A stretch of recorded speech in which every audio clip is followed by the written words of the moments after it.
The 129th Boston Marathon is officially in the books. Newington native and Wesleyan alum Bill Rogers won the Boston Marathon 4 times back in the late 70s, early 80s, hence the nickname Boston Billy, and I only know that not by reading this because Kevin told me. It's one of the best nicknames in the history of sports, so good. But not everybody's Boston Billy. For mere mortals, it's about getting through 26.2 miles. NBC Connecticut's David Horowitz spoke with local runners from Connecticut who finished the once-in-a-lifetime milestone. David. Yeah, Kevin, Amber, first of all, what a nickname. That's one of the best I've ever heard. But also, 350 Connecticut residents or so completed the Boston Marathon yesterday, and some of them belong to the Manchester Running Club, and they practice over here. They meet here at the track at Manchester High School.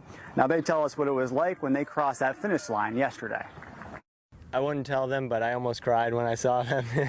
Mark Hegarty, who is a part of the Manchester Running Club, says he will never forget seeing his family at the finish line of the Boston Marathon. He says he hit a new gear. Set a personal best by over 6 minutes, and so it was a huge breakout performance for me. Hegarty had the second fastest time for Connecticut runners at about 2 hours and 23 minutes. He says he only ran into trouble during the last leg of the race. What was difficult for me was getting up the hills, getting down the hills, and then those last, basically from mile 22 to 24, where it flattens out and you still have over 4 miles to go and you're pretty tired. David Fussfeld, the president of the Manchester Road Club, completed his 20th marathon on Monday. This was my 3rd Boston Marathon. It's always a challenge. Yesterday was a tough one. It was a little warm.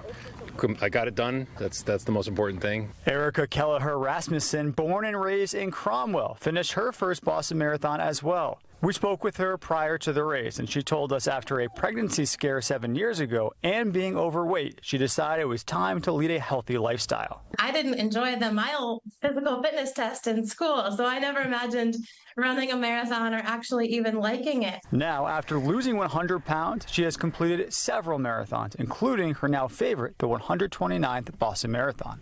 These Boston Marathon medals have unicorns on them, and this medal will go to my daughter when I get home because she really was the catalyst for this journey.